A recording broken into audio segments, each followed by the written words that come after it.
it means whatever you want it to mean. You once you set your mind on, hey, I want to invest in multifamily. I want to be an astronaut. I want to be, a fix and flipper. I want a burr strategy. It's like, okay, what do you have to do? It's plenty. You see the successful people and what they do. It's like, okay, now success leaves a blueprint, and just follow what people have done. It's a lot of this stuff isn't rocket science, and it's not engineering. You don't have to go get an engineering degree. That you can follow the steps. As an operator, I know other investors are romanticizing multifamily investing, and I'm looking to learn from other investors' mistakes. I know you are too, and you found the right place. Welcome to Myers Methods Presents Multifamily Missteps.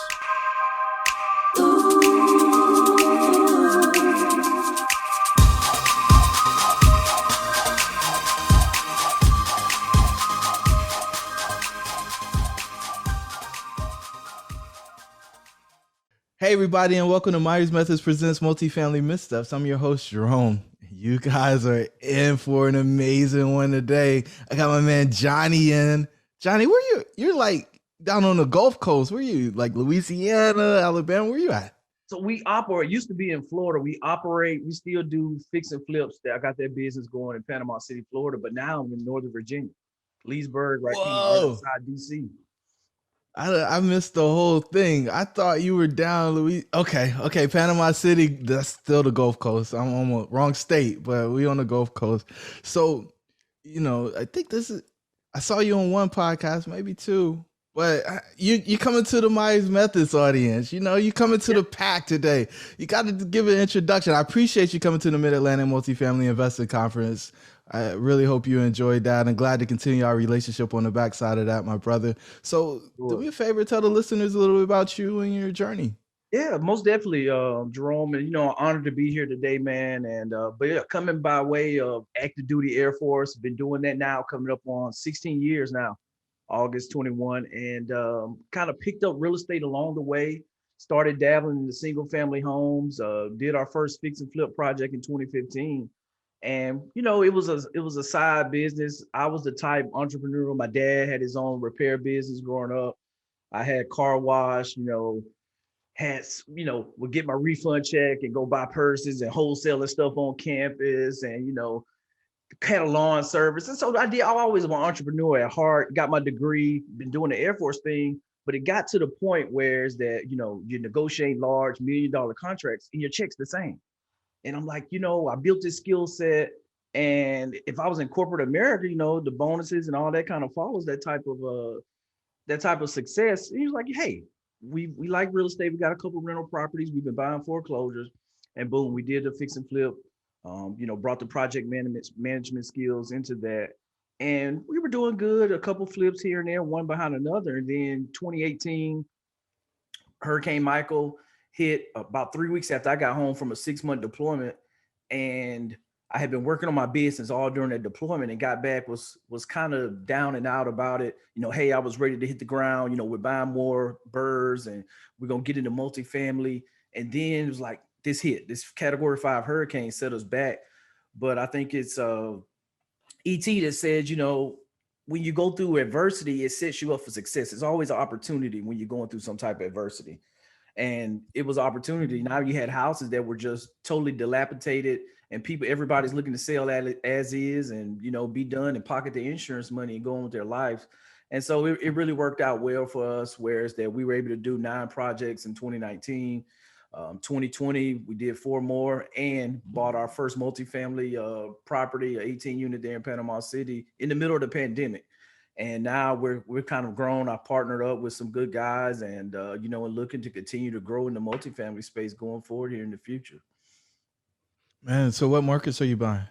Yep. So right now we're in Norfolk, and then also in Tampa and the Charlotte MSA. So those kind of the top 3 that we're looking at right now. And that's just based on with the vicinity of boots on the ground with kind of the guys that I've aligned myself with looking in those areas. Perfect. And what size are you looking for? Yeah, so really 20 to 60 is kind of the sweet spot. I know it's the same kind of area, the smaller mom and pop focus. And I kind of leaned on that with going through our 18 unit deal, with kind of seeing and dissecting the seller on that. I was like, you know what?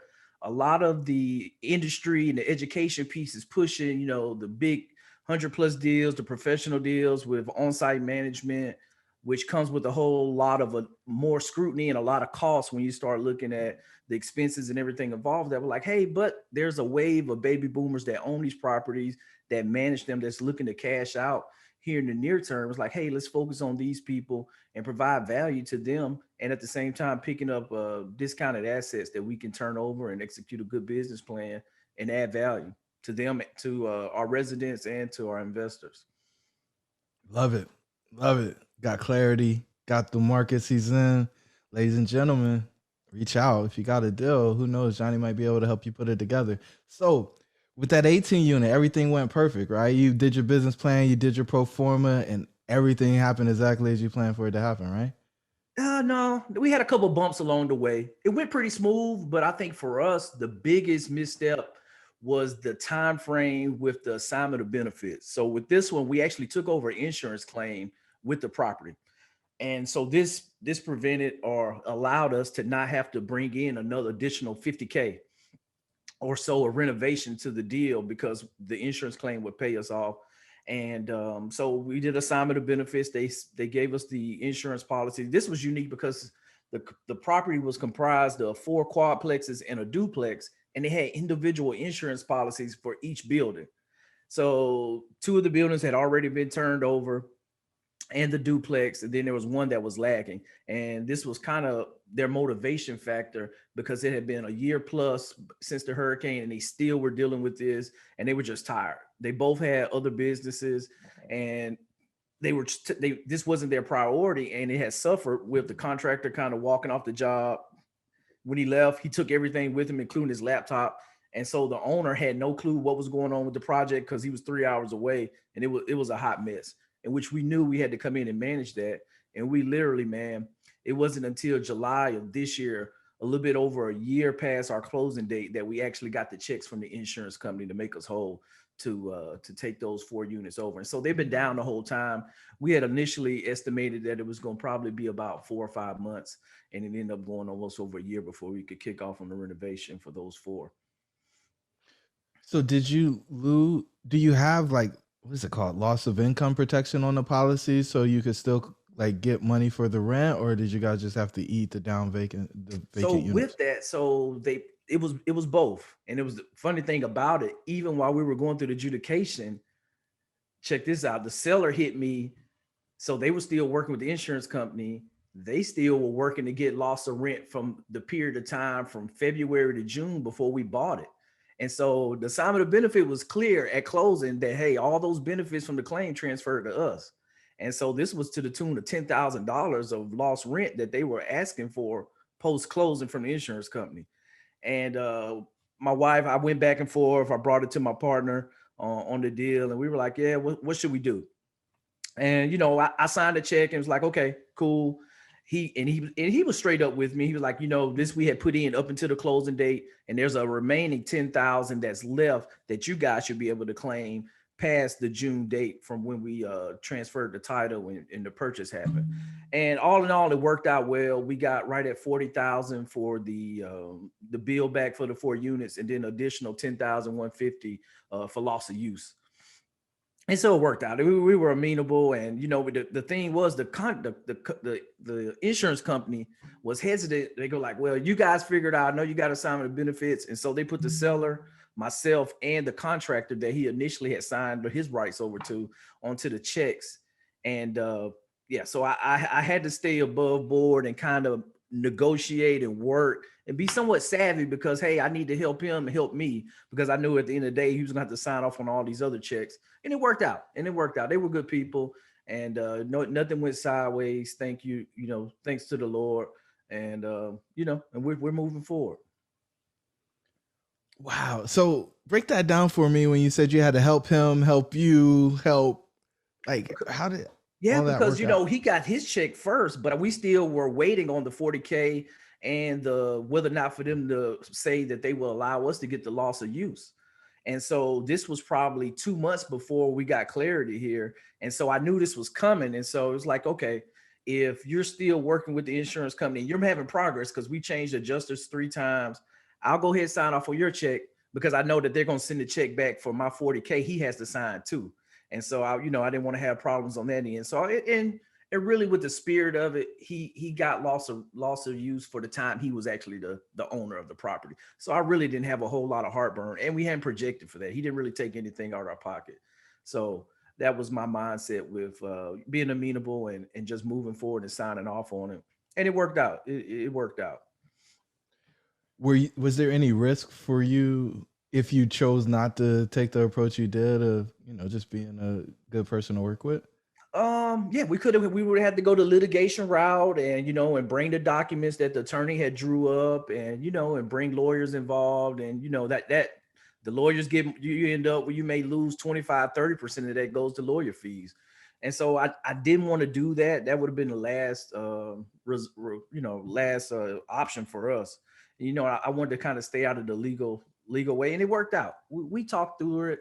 They were really good. They gave us 25,000 up front for concessions at closing, just because if there was a delta where if everything didn't work out with the insurance company and they kind of lowballed us that, hey, there was some deferred maintenance and some risk there, that they actually gave us 25K at closing. And so it worked out well.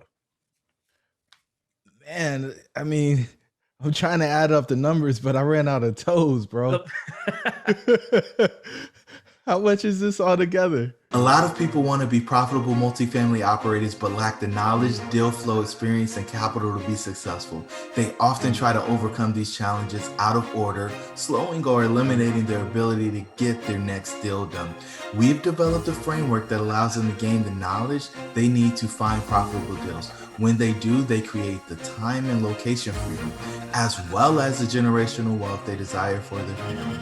The Myers methods of multifamily investing have proved to be the fastest way to establish credibility and profitably grow an apartment portfolio. If you want to know more about our 4-step process, jump over to myersmethods.com to get our free 4-step guide to getting into multifamily investing. Let's get back to the episode. Got 25K from the seller in concessions at closing, and the insurance claim gave us another additional 50K that'll go towards the renovation. And so was all of that in your original like pro forma and you had all that planned out, or was this like a windfall in your favor? Yep, I had initially budgeted for 60 for the renovation for the 4 down units. So it's a little bit short in that regard, but we can get it done. We can get it done for that amount. And I think that's one of the my competitive advantage is just the work relationship I have with my my construction team, with what we do on the fix and flips with the single family side, that I can control my cost. And I know pretty good, for the rates that we pay in the area, that it's going to be hard for anybody to beat those rates. And so I know we can get it done. Okay. And then for the units that have been up the whole time, like how have you been able to work those? Have you been able to raise rents, or is everybody's trying to kind of staying steady? Were you impacted by COVID in a big way? Like, let's talk about that. Yeah, so going in, we kind of had a strategy with the hedge, because that was nerve-wracking going through leading up to closing with everything shutting down and wondering if the bank, hearing people on podcasts talking about, oh, yep, I got to bring 12 months of reserves for, principal and interest to the table now. And, or they're not doing a deal. They just, my lender walked away, and my credit union, they held firm. And so one of the strategies that I looked at coming in was partnering with the local housing authority. So bringing in Section 8 tenants, whereas when we have turnover, to leverage them, whereas that you have guaranteed income coming in that will get us close to covering the debt service for the property. And so we ended up bringing in 3 additional Section 8 tenants that came in, residents that came in. And that was our strategy. We went in with underwriting with the 850 market rent, and we actually started getting 875.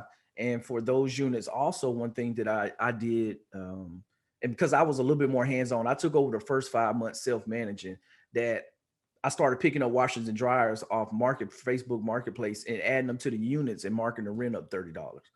And so we could get a washer dryer combo for probably between 150, 200 total.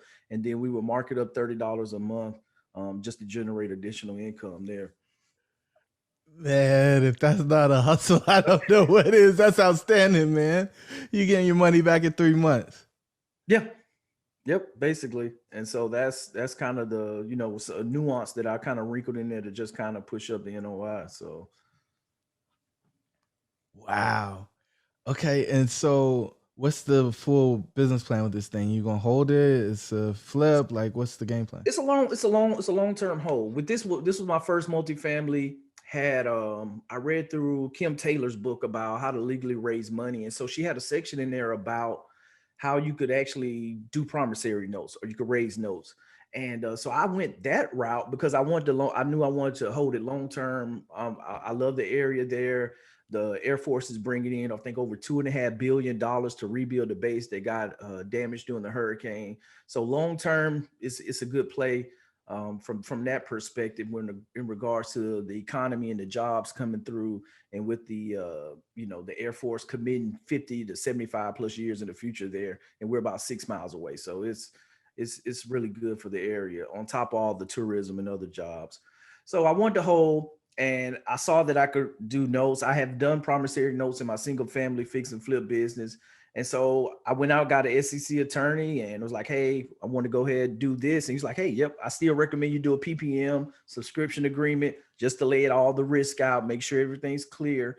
And so we ended up doing a 2-year note and gave investors a 7% cash on cash return paid out quarterly. And we're going to do a 20K equity kicker at that 2-year mark when we refinance. And I put in this extension in there for 1 year if we needed it, just depending on what happened. But with the limited amount of capex that we had to put in, 2 years should have been more than enough time. Wow. Wow. So you brought in debt instead of raising money for equity partners, so you own the whole deal yourself. Right. And so I ended up raising a total of 95K. And my partner Rory came in, and he was part of the GP, and we ended up doing a split between the two of us. It was 77-18. And I had a real good friend of mine from college that got in the deal, and I gave him 5% ownership. And so my partner came in, and he raised 75K of that 95K that we brought into the deal. And so when I gave him 18% ownership, and and we executed. And I had to bring the rest to the table. And from my credit union's perspective, they were good as long as I brought at least 5% of my own capital to the deal. That they were fine with second lien position debt against the property to get the deal done. So that worked out pretty cool for me having to take from my single family business and being a cash crunch to try to close all by myself. I really, saw firsthand the power of partnership and teaming. Like, okay, no, I don't have to bring all this capital to myself. And now I can bring in partner, I can diversify some of the risk. I got, it's not just me, and I can put that capital to work doing something else versus just trying to put it all in just one single deal. I love it. I love it, man. This is not something most people are doing as a strategy in multifamily investing. Everybody's trying to, syndicate. And what you did was basically you put somebody in second position, and that allows you to own more of the deal. And I guess what's the exit plan there though? Do you refinance them in 5 years, 3 years, something like that? Is there a balloon on it, or they're in Um, for the whole time? so it's unique. So we're in a five. I guess the rate resets. We're at a 4% interest rate, 5/1 ARM resets the prime rate plus 3/4 points every 5 years. But it's a 15-year balloon with a 25-year amortization, which is a pretty good product that just looking at where we are with cash flow and everything, it worked out real well. But I'm looking to try to get into now, once we make the renovations, we get occupancy up to 100%, we should be able to qualify for agency debt. And I want to try to get a more long-term fixed rate locked in. So, you bought it at 1 million, so you'll be able to hopefully get it appraised for more than 1.35, and that will put you in the agency debt category, right? Yep, that's what we're shooting for. The as is was 1.24, and I think the projected was 1.34 back a year or so ago, but I think we with way things have been trading in the market the last year, I think we should be pretty good with where we've been at and some of the offers that we've gotten for the property just since we've owned it for a year. Man, you guys are rocking it. So, if you had to go through the thing all over again, would you buy a property with down units? Would you do an assignment with the insurance claim? Like, walk us through that. What would you change in order to make this thing go a little bit smoother? I wouldn't change anything because that was the gold in the deal. That was the opportunity. Dealing with renovating homes and so that piece doesn't scare me. The renovation, that a lot of people shy away from that, but that's where the opportunity with the assets being able to come in and execute the business plan. And I had went through the insurance claim process for my own residence, and just to meet up here and other guys talk about, hey, I've done assignment of benefits. You can do this when you buy the house. Just take the insurance claim too. There may be something you can get additional capital out of it.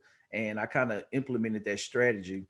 And so it I wouldn't change it because it worked out. It was longer than we wanted to, but looking at where we are today, it was a good deal. And I think that's what I've kind of learned from being active in real estate, that it's like, hey, seize the opportunity when the deal presents itself, and kind of move forward with it. And you won't have 100% the solution, but hey, 70% will get you there. And a lot of it, you can kind of, I think as Steve Harvey say, you can take the leap and build a parachute while you're falling. So you have to take that a little bit to heart, to be able to move out and get out your own way. Man, that's absolutely terrifying, trying to stitch together a parachute on the way down. It's high pressure. Man, that's got to be the military in you. The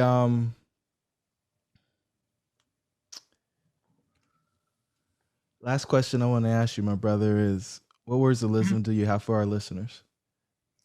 I think the biggest thing is take action. I got my draft manuscript turned over to my publisher now, and my first mindset chapter was take action. I truly believe that you have to take action, because we can do overanalyze, and we can go and listen to all the podcasts and consume the content, but we got to take action. And we got to make our dreams real, and you got to take action to make it happen, because right now nobody's going to give it to you. You got to go out there, take action, and take what it is that you're looking for and make it happen. And the rest will kind of fall into place. And when you say take action, what does that actually mean? It means whatever you want it to mean. Once you set your mind on, hey, I want to invest in multifamily. I want to be an astronaut. I want to be, fix and flipper. I want to burr strategy. It's like, okay, what do you have to do? It's plenty. You see the successful people and what they do. It's like, okay, now success leaves a blueprint, and just follow what people have done. It's, a lot of this stuff isn't rocket science, and it's not, engineering. You don't have to go get an engineering degree.